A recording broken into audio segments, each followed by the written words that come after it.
So when OPPO sent out their new Find N6, giving us early access to this folding phone, they specifically asked us if we could test the battery life in our lab. Since while there are a lot of things that OPPO is touting with this phone, like how thin it is and like the nearly invisible crease, which surprisingly stays nearly invisible even after opening and closing it a few times, I think one of the things that they're most proud of is the battery life. With it not only having the all-new Snapdragon 8 Elite Gen 5 chip, but it also has a giant battery in it at a whopping 6,000 mAh. So today, we're going to be testing it against two of the most popular folding phones out there in the Galaxy Z Fold 7 and Google's Pixel 10 Pro Fold to see just how much of a difference the new chip plus the extra 1,000 mAh of battery actually makes. But before we do, quick disclosure, we partnered up with OPPO in this video and they received a test report. However, they didn't have a say in our testing methodology, nor did they get to see this video or what I'm saying in it before publishing. So with that out of the way, let's get right into it.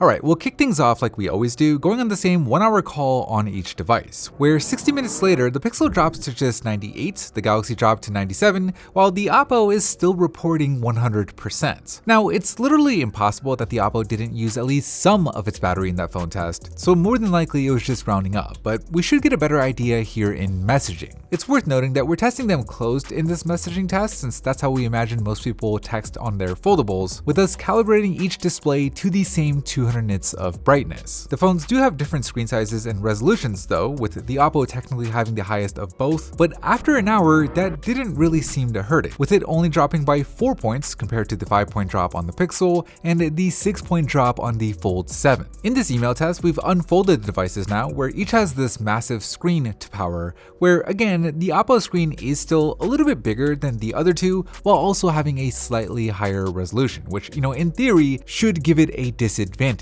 But then again, its battery is significantly bigger. And another hour in, and it's kind of the same result that we saw last time, with the Find N6 doing the best, the Pixel being only 1 point behind it, with the Galaxy falling a bit further behind. But we still have a lot of testing to go. And now that we're in the browser, we finally have a test that will actually tax the chipsets a bit, where not only do we have each phone randomly cycling through the same set of websites, but we're also scrolling through the web pages. And this is where I anticipate the biggest advantage for the N6, since it does have the newest chipset, where after an hour, it definitely seems like it was the most efficient, with the Find N6 using an estimated 420 mAh of its battery, compared to 484 mAh on the Z Fold and 501 mAh on the Pixel. So at the very least, it seems like those Snapdragon chips are still a bit ahead of the Tensor in terms of efficiency. Here on Instagram, we're just scrolling through the home feed like you would in real life, and in an attempt to better control this Instagram feed,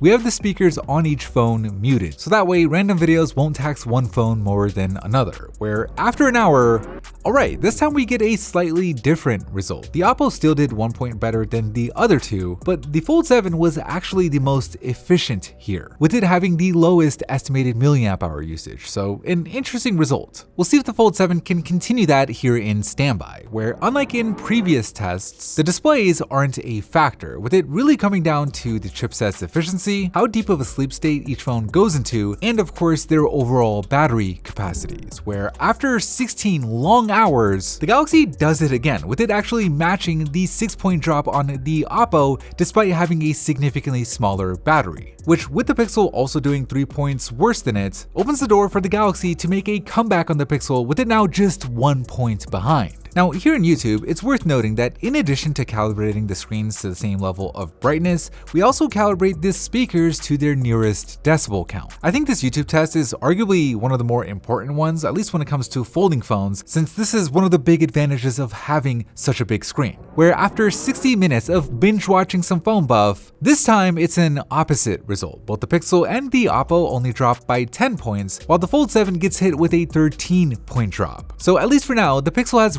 establishes clear position in second, while the OPPO is still standing strong in first. Now in this gaming test, we're not playing the most demanding game out there, but it still is a game, and we are playing it constantly for the entire hour, with the speakers still active, where 60 minutes of gaming later, it's the same result, with the Galaxy dropping by 13 points once again, compared to the 10-point drop on both the Find N6 and the Pixel Fold. As we head into maps, we have some clear separation between the phones. The Find N6 still has over 50% of its battery remaining, with it now double digits ahead of the Pixel with an 11-point lead, which itself has a 7-point lead over the Galaxy. And 1 hour of simulating navigation later, the Find N6 only pulls further ahead, while the Galaxy this time manages to do 1 point better than the Pixel. But here in Spotify, I don't know if that's gonna happen again, since we're actively listening to music on each phone using those speakers, where as we saw in some of the previous tests, it just seems like anytime you do anything with the speaker on the Galaxy, it just takes a bigger hit. And 1 hour later,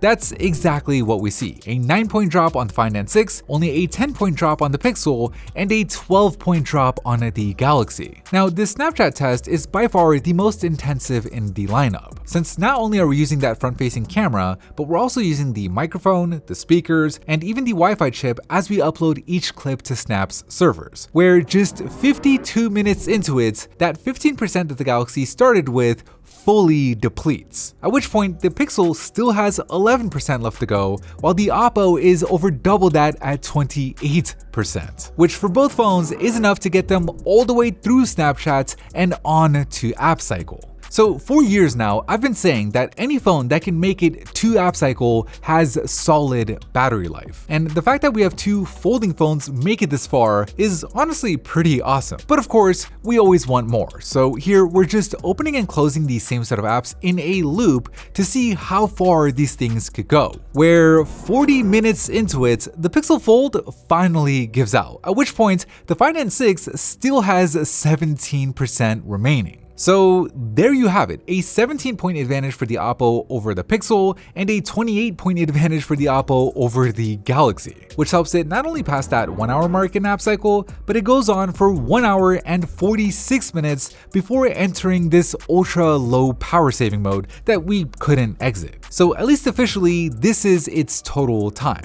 But of course, the phone isn't fully dead yet, there's still 1% remaining, and while this won't count towards its official time since it's no longer in App Cycle, for those of you who are curious, it does last another 18 minutes while scrolling Instagram before really dying, so pretty nuts. Okay, so with all three phones fully depleted, the last question that remains in terms of battery life is how fast do they charge back up? And after running a 30-minute charge test at their highest rated speeds, the Find N6 gets up to 55%, the Galaxy Fold finishes in second at 51%, while the Pixel Fold is in third at 49%. So really not the biggest difference in terms of percentage, but obviously we're talking about different sized batteries. So overall, I would say it's actually a more impressive result from the Find N6 and the Pixel on that front as well. But anyways, that is it for me in this video. Big thanks to OPPO for giving us early access to this phone and partnering with us. Thank you guys for watching, and as always, I'll see you in the very next episode.